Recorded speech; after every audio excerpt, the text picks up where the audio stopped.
सभी के लिए नमस्कार। हम आज जानेंगे कि शारदीय नवरात्रियों में किन नियमों का पालन करना चाहिए, किन खास बातों का ख्याल रखना चाहिए, किन चीज़ों को घर से हटा देना चाहिए, किन चीज़ों को घर में लाना चाहिए।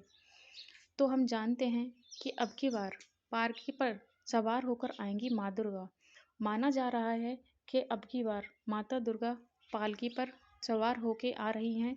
उनकी सवारी पालकी है, तो ये बेहद अशुभ माना जा रहा है। ये शारदीय नवरात्रि 3 अक्टूबर गुरुवार से शुरू हो रहे हैं और 12 अक्टूबर रविवार को संपन्न हो रहे हैं। माँ दुर्गा अब की बार पालकी पर सवार होकर आएंगी, जिसका प्रभाव देश दुनिया पर अशुभ माना जा रहा है। ये नवरात्रि के 9 दिन पूरे गंगा जल के समान पवित्र माने जाते हैं। यह शुभ समय भक्तों के जीवन में खुशियाँ लाता है। 2024 में माता पालकी पर सवार होकर आएंगी। इसी कारण देश में महामारी की संभावना बताई जा रही है और शास्त्रों में और मान्यता अनुसार यदि शारदीय नवरात्रों में माता का आगमन पालकी की सवारी पर होता है तो यह शुभ भी माना जाता है, कल्याणकारी माना जाता है। जीवन सुखमय हो जाता है, भक्ति का पूरा लाभ भक्तजनों को मिलता है। तो बताते हैं कि इस बार नवरात्रि पूरे 9 दिन है, ना एक दिन ज़्यादा है ना एक दिन कम है। 3 अक्टूबर को शुभारंभ होंगे और 11 अक्टूबर को नवमी मनाई जाएगी और 12 अक्टूबर को दशहरा और नवरात्रों का संपन्न है। नवरात्रि आश्विन मास के शुक्ल पक्ष की प्रतिपदा तिथि से शारदीय नवरात्रि शुरू हो रहे हैं।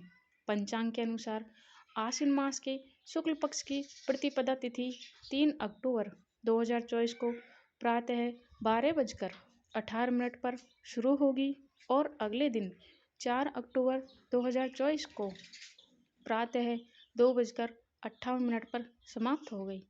इन 9 दिनों में माता के 9 रूपों की पूजा की जाती है। प्रथम दिन माँ शैलपुत्री की पूजा की जाती है। दूसरे दिन माँ ब्रह्मचारिणी की पूजा की जाती है।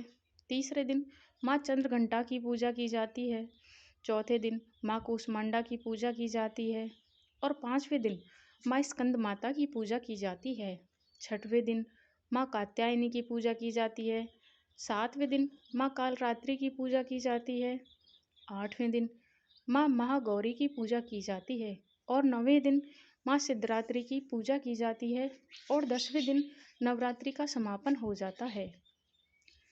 आइए इस बारे में आपको और विस्तार से बताते हैं कि इस बार शारदीय नवरात्र का आरंभ 3 अक्टूबर से हो रहा है और माता का आगमन पालकी पर हो रहा है।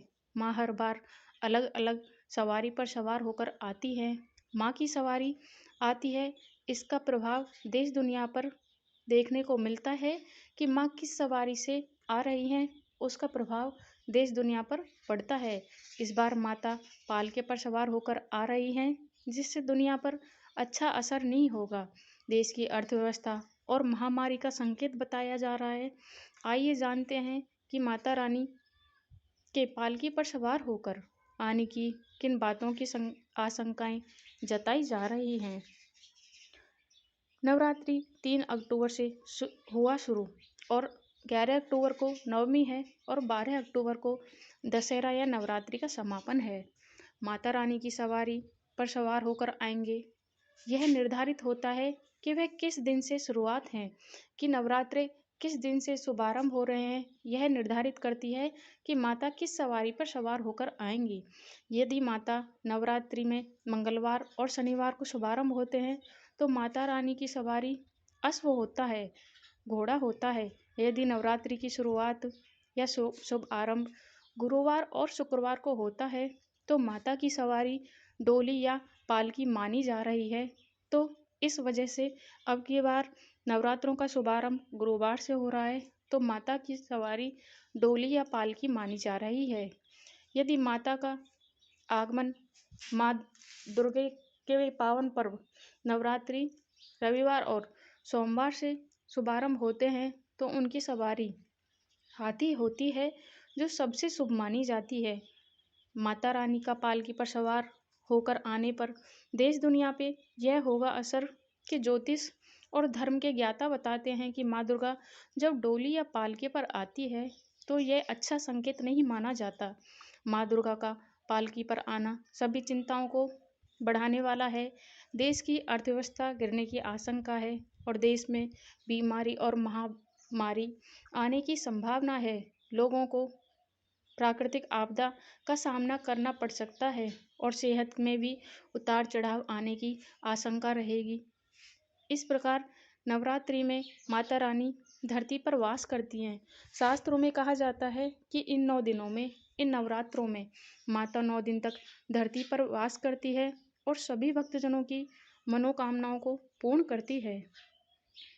माता रानी जहाँ जहाँ माता रानी की पूजा भक्ति भाव से होती है, वहाँ माता रानी वास करती है और सभी भक्तजनों की पूजा को स्वीकार करती है।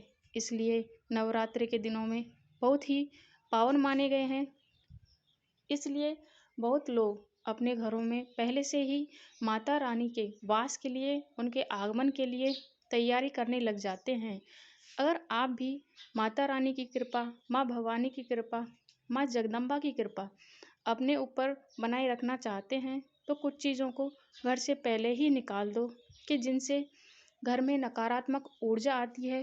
वो ये चीज़ें घर में नकारात्मक ऊर्जा को आकर्षित करती हैं। तो हम विस्तार पूर्वक चर्चा करते हैं कि वो चीज़ें क्या हैं जिन्हें नवरात्रि से पहले ही घर से निकाल देनी चाहिए, जिनसे नकारात्मक ऊर्जा आती है। तो हम आगे बढ़ने से पहले वीडियो को लाइक और सब्सक्राइब करें और कमेंट में जय माँ भवानी ज़रूर लिखें। तो हम जानते हैं कि किन किन चीज़ों को घर से बाहर निकाल दें। खंडित मूर्तियों को, भगवान की कोई भी खंडित मूर्ति है या टूटी हुई तस्वीर है कि जिसका कांच चटक गया हो, जिसका कांच टूट गया हो, उन्हें ना तो पूजा घर में रखें, ना पूजा के दौरान प्रयोग में लें और ना ही उन्हें घर में रखें। उन मूर्तियों को, उन खंडित तस्वीरों को बहते हुए जल में विसर्जित कर देना चाहिए, क्योंकि उन्हें घर में अशुभ माना जाता है। वो नकारात्मक ऊर्जा को बढ़ावा देती हैं, उन्हें आकर्षित करती हैं। तो शारदीय नवरात्रि शुरू होने से पहले इन्हें घर से निकाल दें और किसी बहते हुए जल में विसर्जित कर दें। यदि आपके घर में फटे जूते, चप्पल हैं, कबाड़ है, उसे घर से बाहर निकाल दें, क्योंकि वास्तु के अनुसार फटे जूते, चप्पल घर में नकारात्मकता आती है। ये नकारात्मक ऊर्जा को आकर्षित करते हैं। घर में बंद पड़ी घड़ी को भी बाहर निकाल देना चाहिए।